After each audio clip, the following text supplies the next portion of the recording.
पृथ्वी की सतह से 200 मीटर ऊंचाई के अंदर अंदर बहने वाली पवनें सतही पवनें कहलाती है।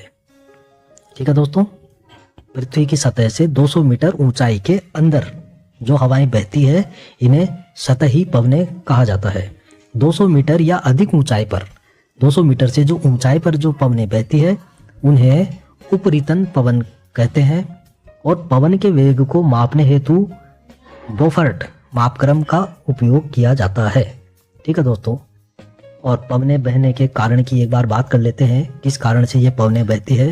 तो देखिए यहाँ पर 3 प्रमुख कारण हैं पवनें बहने के, और ये पहला कारण है दाब प्रवणता अधिक। और आपको पता है कि वायु जो है वो अधिक दाब से हमेशा कम दाब की ओर चलती है। दूसरा इसका जो कारण है प्रमुख वो है कोरियोलिस बल। ठीक है, पृथ्वी के घूर्णन के कारण, क्योंकि हमें पता है हमारी पृथ्वी अपने अक्ष पर घूमती है और इसी घूर्णन के कारण हवा में विचलन होता है। और यह बल उत्तरी गोलार्ध में, देखिए दोस्तों, उत्तरी गोलार्ध में वायु कणों को दाईं ओर तथा दक्षिणी गोलार्ध में बाईं ओर विचलित करता है। और इस बल का मान ध्रुवों पर तो सबसे ज्यादा होगा और भूमध्य रेखा पर बिल्कुल कम होगा, नहीं के बराबर। ठीक है दोस्तों, कोरियोलिस बल जो है उसका मान ध्रुवों पर सर्वाधिक और भूमध्य रेखा पर निम्नतम होता है। और तीसरा इसका जो कारण है पवन बहने का वो है अपकेंद्रीय बल, चक्रवात और प्रति चक्रवातों के कारण उत्पन्न होता है। तो देखिए पवनों को हमने 3 भागों में डिवाइड किया है। अलग अलग 3 प्रकार की पवनें हैं। पहली है स्थायी पवनें, दूसरी सामयिक पवनें और तीसरी है स्थानीय पवनें। देखिए यहाँ पर बिल्कुल भी कठिन नहीं है दोस्तों। देखिए स्थायी पवनें जो साल भर जो हमारी पृथ्वी पर जो हवाएं चलती रहती है, ठीक है, उनको हम स्थायी पवनें कहते हैं। ये हमेशा चलती है, ठीक है, हमेशा चलती रहेगी और हमेशा चलती रहती है। दूसरी है सामयिक पवनें जो किसी खास टाइम पर चलती है, ठीक है, खास समय पर चलती है, वो हो गई सामयिक पवनें जो समय के हिसाब से चलती है। और तीसरी है स्थानीय पवनें जो किसी खास स्थान पर चलती है। ठीक है दोस्तों, किसी खास स्थान पर या खास क्षेत्र में चलने वाली हवाएं हैं स्थानीय पवनें। तो इस प्रकार ये 3 हवाओं के या पवनों के प्रकार हो गए, स्थायी पवनें, सामयिक पवनें और स्थानीय पवनें। सबसे पहले स्थायी पवनों की बात कर लेते हैं। तो देखिए पृथ्वी पर स्थायी रूप से स्थित उच्च दाब एवं निम्न दाब कटिबंधों के कारण जो हवाएं लगातार उच्च दाब से निम्न दाब कटिबंधों की ओर जो हवाएं चलती रहती है वो स्थायी पवनें कहलाती है। जैसा कि हमें पता है कि पृथ्वी पर भूमध्य रेखा है और भूमध्य रेखा के आसपास का जो क्षेत्र है दोस्तों ये अधिक गर्म होता है, क्योंकि यहाँ पर सूर्य की किरणें सीधी पड़ती है। और जैसे जैसे हम भूमध्य रेखा से ध्रुवों की तरफ चलते हैं, चाहे वो ऊपर का ध्रुव हो उत्तरी ध्रुव, चाहे वो नीचे दक्षिणी ध्रुव हो, भूमध्य रेखा से हम ध्रुवों की तरफ जब चलते हैं तो गर्मी कम होती जाती है और ठंडक बढ़ती जाती है। तो इसी कारण से भूमध्य रेखा पर गर्मी और ऊपर की तरफ या नीचे की तरफ ध्रुवों की तरफ ठंडक, इस वजह से जो हवाएं चलती है इन्हें ही हम कहते हैं स्थायी पवनें। अब स्थायी पवनों को देखिए हमने 3 भागों में डिवाइड किया है। पहली है व्यापारिक पवनें, दूसरी है पछुआ पवनें और तीसरी है ध्रुवीय पवनें। तीनों की बात कर लेते हैं। तो सबसे पहले व्यापारिक पवनें, ये हवाएं विषुवत रेखीय निम्न दाब से उपोष्ण उच्च दाब के बीच साल भर चलती रहती है। ठीक है दोस्तों, आप चित्र में देखिए 0 डिग्री अक्षांश रेखा है जिसे हम भूमध्य रेखा कहते हैं, वहां से ऊपर 30 डिग्री अक्षांश तक और नीचे भी 30 डिग्री अक्षांश तक, इसके बीच में जो हवाएं चलती है ये व्यापारिक पवनें कहलाती है, जैसा कि आप चित्र में अच्छी तरह देख सकते हैं। और इनका प्रभाव क्या है, पूर्वी तट पर भारी वर्षा होती है, ठीक है, और हरिकेन तूफान इन हवाओं से संबंधित है।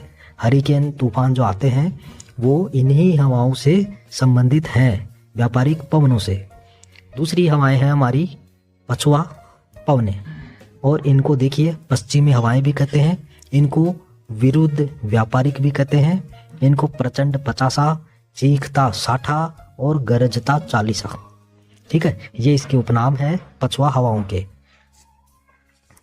ये देखिए 30 डिग्री तक, 0 डिग्री से 30 डिग्री तक तो हमारी हो गई व्यापारिक पवनें, और 30 डिग्री से 35 डिग्री तक, चाहे वो ऊपर की तरफ हो उत्तरी अक्षांश और चाहे नीचे का अक्षांश हो, 30 डिग्री से 35 डिग्री के बीच में जो हवाएं चलती है ये होती है पछुआ हवाएं। ठीक है, और इनका प्रभाव देखिए, चूंकि ये हवाएं सागरों के ऊपर से चलती है इसलिए नमी से भरी हुई होती है। ये हवाएं समुद्रों के ऊपर से बहती है इसलिए इनमें नमी काफ़ी ज़्यादा होती है और इसीलिए महाद्वीपों के पश्चिमी भाग में भारी वर्षा करती है। ठीक है दोस्तों, उत्तरी गोलार्ध में स्थल की अधिकता के कारण, जैसा कि आपको पता है भूमध्य रेखा से जो ऊपर का क्षेत्र है उत्तरी गोलार्ध जिसे हम कहते हैं, वहाँ पर भूमि ज़्यादा है, स्थल ज़्यादा है। तो इस स्थल की अधिकता के कारण से हवाएं क्या होती है, थोड़ी धीमी होती है। परंतु दक्षिणी गोलार्ध में समुद्रों की अधिकता है, इस कारण इनकी गति जो है वो तेज होती है। अतः दक्षिणी गोलार्ध में ये हवाएं 40 डिग्री अक्षांशों के बीच तेज आवाज करती हुई चलती है। ठीक है, और इसीलिए इन्हें गरजता चालीसा कहा जाता है। इनको 50 डिग्री पर प्रचंड पचासा और 60 डिग्री पर चीखता साठा कहते हैं। जब यह हवाएं और तेज चलेगी तो ये 40 डिग्री से आगे 50 डिग्री तक भी पहुंच जाती है, दक्षिण अक्षांश तक, और वहां पर इनको कहेंगे प्रचंड पचासा। और अगर ये और भी तेज चलती हुई 60 डिग्री अक्षांश दक्षिण अक्षांश तक पहुंच जाती है तो फिर इन्हें चीखता साठा कहते हैं। ठीक है, ये परीक्षा में काफ़ी पूछा जाता है दोस्तों। और तीसरी प्रकार की जो हमारी हवाएं हैं वो है ध्रुवीय पवनें। तो 60 डिग्री तक हमारी बात हो गई, और 60 डिग्री से 90 डिग्री के बीच में, ठीक है, उत्तरी गोलार्ध में भी और दक्षिणी गोलार्ध में भी 60 डिग्री से 90 डिग्री के बीच में इन दोनों गोलार्धों में जो हवाएं बहती है इन्हें हम कहते हैं ध्रुवीय पवनें। तो ये हमारी हो गई स्थायी पवनें। अब बात कर लेते हैं सामयिक पवनों की, अर्थात जो किसी खास समय पर चलती है ऐसी हवाएं। तो इसमें देखिए हमने इनको 4 भागों में बांटा। तो पहला है मानसूनी हवाएं। ठीक है, चलो मानसून की थोड़ी सी बात कर लेते हैं। मानसून शब्द, मानसून जो शब्द है दोस्तों ये अरबी भाषा का शब्द है मौसम, उससे इसकी उत्पत्ति हुई है मानसून से। और ये हवाएं मौसम के अनुसार दिशाएं बदल लेती है। ठीक है, मानसूनी हवाएं ये मौसम के हिसाब से अपनी दिशाएं बदलती रहती है। जल एवं स्थल की स्वभावगत विशेषताओं के कारण दोनों के तापमान में अंतर आने से हवा के दबाव में जो अंतर आता है वही मानसून के लिए जिम्मेदार होता है। जब सूर्य उत्तरायण में होता है तब स्थल पर निम्न दाब और समुद्र पर उच्च दाब का क्षेत्र बन जाता है। जब सूर्य उत्तरायण में होगा अर्थात भूमि पर उत्तरी जो गोलार्ध है इस पर गर्मी ज़्यादा हो जाएगी, तो उसमें क्या होगा, गर्मी की वजह से हवा ऊपर की तरफ उठेगी और वहाँ पर निम्न दाब बन जाएगा। और इसी के ठीक विपरीत समुद्रों पर उच्च दाब बन जाएगा। तो ऐसी स्थिति में हवा महासागर से स्थल की ओर बहने लगेगी। ठीक है, इसे ही दक्षिण पश्चिमी ग्रीष्मकालीन मानसून कहते हैं। और इसके विपरीत जब सूर्य दक्षिणायन में होता है तो ये परिस्थितियां बिल्कुल उलट हो जाती है और शीतकालीन उत्तर पूर्वी मानसूनी हवाएं बहने लगती है। भारत में मानसूनी हवाओं द्वारा ही वर्षा होती है। ठीक है दोस्तों, चलिए मानसूनी हवाएं हो गई। दूसरा नंबर समुद्री समीर, समुद्र से धरातल की ओर बहती है।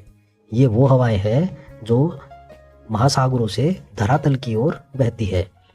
और वास्तव में होता यह है कि दिन में जल की अपेक्षा स्थल जल्दी गर्म हो जाता है और स्थल पर निम्न दाब बन जाता है। इस वजह से समुद्र से ठंडी हवाएं भूमि की ओर स्थल की ओर बहने लग जाती है और यही हवाएं समुद्री समीर कहलाती है। और समुद्री समीर जो है दोस्तों ये प्राय दिन में ही प्रवाहित होती है। तीसरा स्थलीय समीर, समुद्री समीर के बाद स्थलीय समीर। रात में जल की बजाय स्थल जल्दी ठंडा हो जाता है, अतः समुद्र पर निम्न दाब पर स्थल पर उच्च दाब बन जाता है। समुद्र पर तो निम्न दाब और स्थल पर उच्च दाब बन जाएगा रात में, अतः हवाएं जो है वो स्थल से समुद्र की ओर चलने लग जाती है। ये स्थलीय समीर है, अर्थात स्थल से समुद्र की ओर चलने वाली हवाएं स्थलीय समीर और समुद्रों से स्थल की ओर चलने वाली हवाएं समुद्री समीर। ठीक है दोस्तों, और चौथा जो हमारा जो प्रकार है वो है पर्वतीय व घाटी समीर। और ये भी तापमान के दैनिक परिवर्तन के कारण ही उत्पन्न होती है। रात्रि के समय पर्वत शिखर से जो पवनें घाटी तल की ओर चलती है वे पर्वतीय पवनें कहलाती है, और इसी प्रकार दिन के समय घाटी के तल से पवनें पर्वत शिखर की ओर अर्थात ऊपर की ओर जो बहेगी उन्हें घाटी पवनें कहते हैं। ठीक है दोस्तों, तो इसी के साथ हमारी स्थायी पवनें और सामयिक पवनें ये दोनों टॉपिक क्लियर हो गए। और तीसरा जो टॉपिक है वो दोस्तों स्थानीय पवनें हैं। चूँकि वीडियो काफ़ी बड़ा हो गया, इस वजह से स्थानीय पवनों को हमने अगली वीडियो में समाहित किया है, तो ज़रूर देखें, लिंक उसका डिस्क्रिप्शन में मिल जाएगा मित्रों। और अगर आपने इस चैनल को सब्सक्राइब नहीं किया है तो सब्सक्राइब ज़रूर करें, जिससे कि अगली वीडियो और आने वाली वीडियोज़ का नोटिफिकेशन आपको मिल जाए। साथ में घंटी के निशान को क्लिक करना न भूलें। मिलते हैं अगली वीडियो में, तब तक के लिए नमस्कार।